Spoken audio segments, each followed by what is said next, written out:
여러분 안녕하십니까? 저는 새해된 교회를 섬기는 소강성 목사입니다. 잠시 차별금지법에 대한 저의 소고를 이야기 드려보고자 합니다. 저는 오래전에 영화 남영동 1985를 관람한 적이 있습니다. 이 영화를 보면서 인권이 얼마나 존엄스럽고 보호받아야 할 가치인가를 제가 아주 심각하게 깨달았습니다. 이러한 인권을 보호하기 위해서 우리나라도 2001년도에 국가인권위원회가 생기게 된 것으로 알고 있습니다.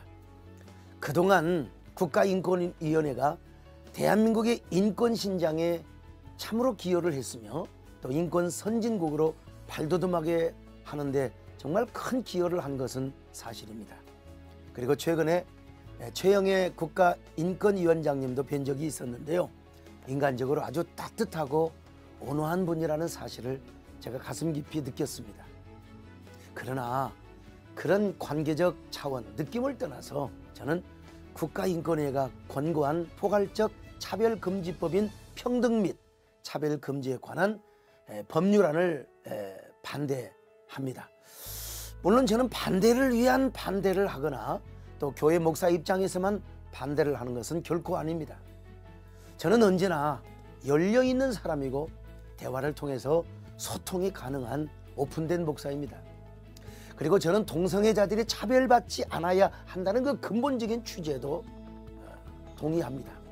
제가 이런 얘기를 함으로써 반동성애 진영으로부터 공격을 받은 적도 있고요. 그만큼 저는 맹목적인 반대를 하지 않는다는 사실을 말씀을 드리는 것입니다. 부디 끝까지 들어주시기를 부탁드립니다. 먼저 국가인권위에서 조사한 포괄적 차별금지법 여론조사에서 국민 88%가 찬성을 했다고 하는데요. 그러나 여론조사를 하기 전에 먼저 인권위가 포괄적 차별금지법을 소상하게 설명을 해주고 여론조사를 했어야 한다고 저는 생각합니다.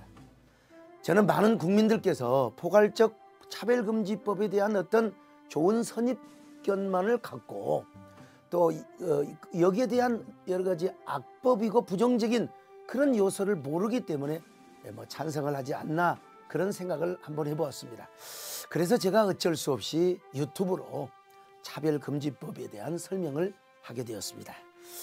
이제 차별금지법은 두 가지가 있는데요. 첫째는 차별사유, 즉 차별 대상의 범위에 따라 특정한 차별 사유만을 다루는 개별적 차별금지법이 있습니다. 둘째는 모든 종류의 차별 사유를 다루는 포괄적 차별금지법이죠. 개별적 차별금지법은 그 차별 대상에 따라서 다양한 이름으로 제정이 되어 있는데요. 예컨대 장애인 차별금지법, 여성 차별금지법, 인종차별금지법, 연령차별금지법, 그리고 또 고용차별금지법, 고용평등법, 유전자 정보 차별금지법, 그리고 임신 차별금지법 등등이 그것입니다. 이런 개별적 차별금지법은 저는 개인적으로 아주 좋다고 생각합니다. 좋은 법이죠. 그러나 포괄적 차별금지법은 개별적 차별금지법의 차별 사유를 다 포함하고요. 또 가능한 모든 차별 사유와 대상을 포괄하는 법입니다. 물론 포괄적 차별금지법이 좀 거부감이 있다고 해서 평등법이라는 이름으로 대체하자는 움직임도 있습니다. 그러나 사실은 그게 그겁니다. 좀 더 구체적으로 말씀을 드리면 포괄적 차별금지법은 국가인권위원회법 2조 3호에 제시된 차별금지 사유 19가지를 차별하지 말자는 것입니다. 그 19가지가 뭐냐면요. 성별, 종교, 장애, 나이, 사회적 신분, 출신 지역, 출신 국가, 출신 민족, 용모 등 신체 조건, 그리고 기혼, 미혼, 별거, 이혼, 사별, 재혼, 사실혼 등 혼인 여부, 임신 또는 출산, 가족 형태 또는 가족 상황, 인종, 피부색, 사상 또는 정치적인 의견, 형의 효력이 실효된 전과, 성적 지향, 학력, 병력 등이 바로 그것입니다. 그런데 이 19가지 뒤에 등이라는 이런 단어를 기재함으로써 더 많은 차별금지 사유와 대상들을 정해놓고 있습니다. 게다가 최근 6월 30일 국가인권위가 입법 권고한 차별금지법안 시안에는 이 19가지 외에도 3가지를 추가하여서 22가지와 기타 등을 기록하고 있습니다. 이 기타 등을 차별했을 때 3년 이하의 징역 또는 3천만 원 이하의 벌금까지 무는 법률로 제정하여 집행을 하려고 합니다. 여러분, 이 차별금지라는 표현 자체는 얼마나 좋습니까? 그리고 차별금지법, 포괄적 차별금지법 얼마나 그럴싸합니까? 이 모든 목적이 인권을 위한 것이라고 하니 더더욱 그렇지 않습니까? 여러분, 인권이란 참으로 존엄스러운 것입니다. 숭고한 것입니다. 사람이 사람으로 태어나서 사람답게 살아야 되지 않겠습니까? 그러나 이 포괄적 차별금지법은 차별을 금지하는 미명 아래 더 많은 절대 다수의 사람들이 이 법률에 매이고 더 많은 역차별을 받을 수 있다는 데 문제가 있는 것입니다. 그래서 포괄적 차별금지법이 제정이 되면 본래 입법이 취지와는 정반대로 초갈등 사회를 일으키는 과유불급의 사회 파괴법이 될 가능성이 아주 농후하다는 사실을 제가 감히 말씀을 드립니다. 즉, 모든 국민을 차별 대상으로 만들며 모든 국민의 생활 영역을 차별 사유로 규정하여 가해자와 피해자로 만들어버릴 수 있다는 것입니다. 또한 모든 국민을 감시자와 고발자로 만들어버리고 심판자와 범죄자로 만들어버릴 수도 있다는 것입니다. 예컨대 차별금지 영역을 고용, 재화, 용역 등 공급, 이용, 교육기관의 교육 및 직업훈련 법령과 정책의 집행 등이라고 하지만 이것이야말로 전 국민의 일상생활 전반에 적용을 하는 것이 되어버리고 만다는 것입니다. 그러니까 모든 국민에게 정말 불편하고 위험하고 부당한 법안이 될 여지가 많다는 것이죠. 예컨대 이 법안이 제정이 되면 입법을 하신 국회의원들께서도 보좌관이나 비서관들에게 어떻게 좀 잘못 책망한다는 것이 이게 차별 사유가 될 수 있습니다. 언론사도 마찬가지입니다. 학교도 마찬가지고요.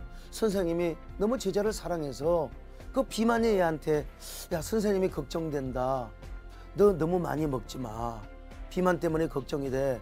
이런 것도 걸면 법이라는 게 그런 것입니다. 차별 사유가 될 수 있습니다. 교회도 마찬가지고요. 담임 목사가 또 이제 부목사나 교역자들에게 뭐 여러 가지 사유에 책망을 할 수 있지 않겠습니까? 이거는 뭐 대통령과 청와대 안에서도 마찬가지일 수 있다고 봅니다. 여러분, 솔직히 이런 22가지의 차별을 어떻게 우리가 다 기억하며 살 수 있겠습니까? 그리고 이 22가지를 넘어서 기타 등등이라는 말이 있기 때문에 기타 수많은 차별을 생각하면서 어떻게 살 수가 있겠습니까? 그러니까 저는 개별적 차별금지법으로도 얼마든지 족하다는 것입니다. 그리고 포괄적 차별금지법보다는 차별하지 않는 문화와 좋은 관습을 뭐 공익광고 등을 통해서 얼마든지 만들어낼 수 있다. 오히려 저는 그것이 더 좋은 사회적 분위기를 자아낼 수 있다고 생각합니다. 지금까지 보수적인 기독교가 반대하는 이유는 뭐 동성애와 동성혼 때문이라고 오해를 하는 면이 있었습니다. 물론 틀린 말은 아닙니다. 부인하지 않습니다. 동성애와 동성혼 때문에도 차별금지법을 반대해야죠. 또한 종교의 자유를 지키기 위해서도 반드시 반대를 해야 합니다. 그러나 그것이 전부가 아니라는 사실을 말씀을 드립니다. 저는 좀 더 넓은 패러다임을 가지고 국가와 국민을 위해서 차별금지법의 부당성을 말씀을 드리고 있는 것입니다. 타종교에서는 차별금지법을 촉구하고 있는데 왜 유달리 기독교에서만 반대를 하고 있느냐고 묻는 사람도 제가 봤습니다. 사실은요, 타종교도 이러한 사실을 좀 깊이 알면 저와 똑같은 생각을 하리라고 저는 믿습니다. 저라고 해서 왜 인권을 존중하고 차별받지 않는 세상이 이루어지기를 희망하지 않겠습니까? 그러나 여러분, 이 법이 잘못 제정되면은 온 국민이 이 법에 매이고 오히려 이 법으로 말미암아 더 극심한 초갈등 사회가 이루어질 수 있다는 것입니다. 최근에 인권위와 정의당이 발의했던 차별금지법안 또는 평등 및 차별금지법에 관한 법률안은 과거 17대에서부터 19대 국회에 이르기까지 7차례나 발의됐다가 폐기된 차별금지 법안입니다. 그런데 거기에다가 더 강화된 조항까지 포함된 포괄적 차별금지 법안이라고 합니다.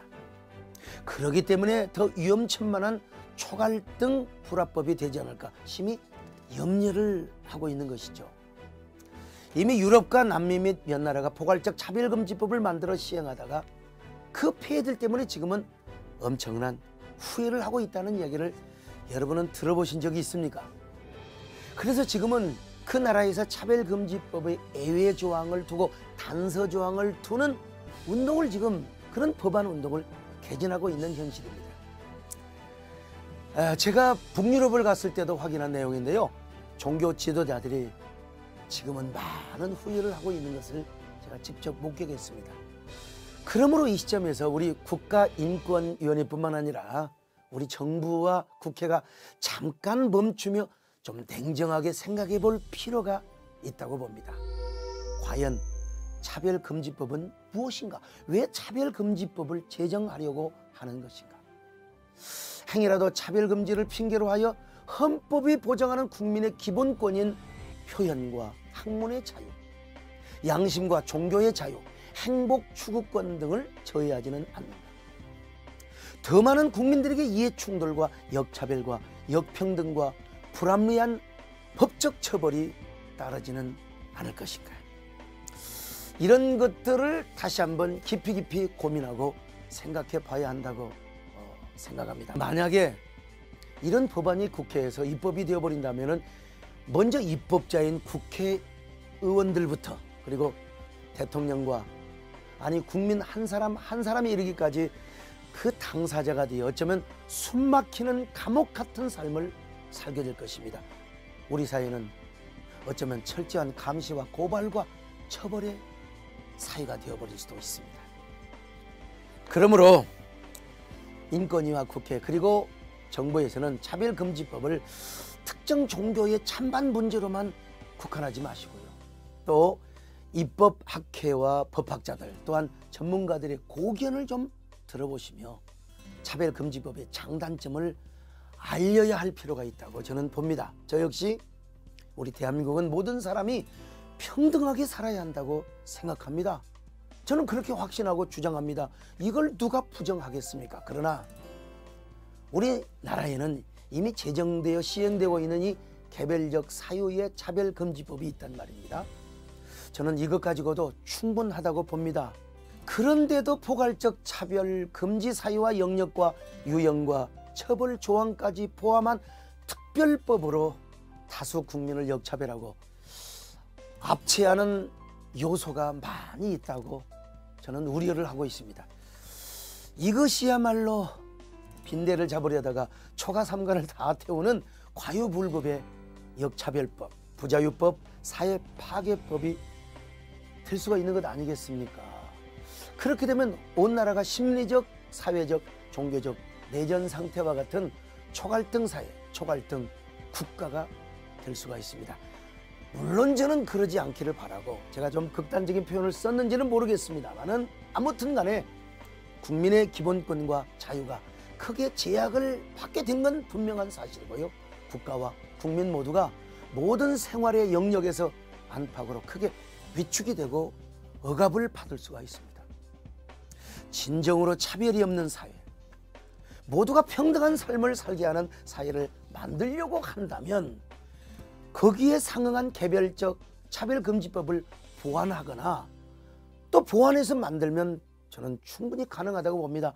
구태여 차별금지법을 제정하여 온 국민을 억압할 필요가 어디에 있는가, 이런 의구심을 가져봅니다. 제가 포괄적 차별금지법을 반대하는 이유는 특정 종교의 관점을 넘고 또 성소수자 찬반의 관점을 넘는다는 사실을 좀 알아주셨으면 좋겠습니다. 철저히 국가와 국민과 다음 세대의 안위와 평안, 그리고 진정한 자유와 권리를 위한 것이라는 점을 제가 재삼 강조드립니다.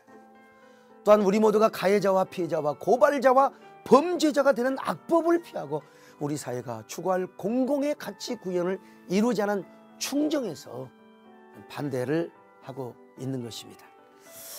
이제 그러므로 차별금지법을 주장한 인권위, 또 법안을 발의한 의원님들께서는 포괄적 차별금지법의 문제점을 좀 슬쩍 감추시거나 또 표면적인 질문에 단순한 여론조사를 앞세워서, 그리고 또 그 정치 논리를 앞세워서는 안 된다는 말씀을 제가 정중하게 말씀을 드립니다. 그리고 무엇보다도 국가 백년대계 차원에서 모든 예측을 다시 한번 좀 시뮬레이션을 하시고요, 또 신중의 신정을 기해야 할 것을 제가 감히 부탁의 말씀을 올립니다. 부디 국회와 국민들께서 이 점을 알아주셨으면 좋겠다는 생각을 갖습니다. 그리고 우리 기독교계에서도 동성애나 동성혼 때문에 포괄적 차별금지법을 반대하는 것을 포함하여 좀 더 넓은 안목을 가지고 국가와 국민 전체를 위해 반대운동의 지평을 좀 넓혀 가셨으면 좋겠다는 제언도 드립니다. 당연히 우리는 동성애나 동성혼 때문에도 반대를 합니다. 그러나 지금은 차별금지법의 근본적인 문제점에 대해서 국회와 국민 모두에게 공감을 주는 반대운동을 했으면 좋겠다는 말씀을 드립니다. 또한 타종교에서도 이런 부분을 좀 더 심도 있게 연구해 보시기를 정중하게 제언을 드립니다. 최근에 인권위가 국회 차별금지법 입법 권고안을 발표하여 여야 국회의원들께서도 많은 고민에 빠져 있을 줄 압니다. 무엇보다도 집권 여당의 책임이 크지 않겠습니까? 그러나 오로지 국가와 국민 전체를 위하여 좀 심사숙고하여 입법 반대의 당론을 결정해 주시기를 간절히 부탁드립니다. 저의 이야기를 들어주신 여러분께 진심으로 감사를 드리며 여러분 모두 건강하시기를 기도하겠습니다. 고맙습니다.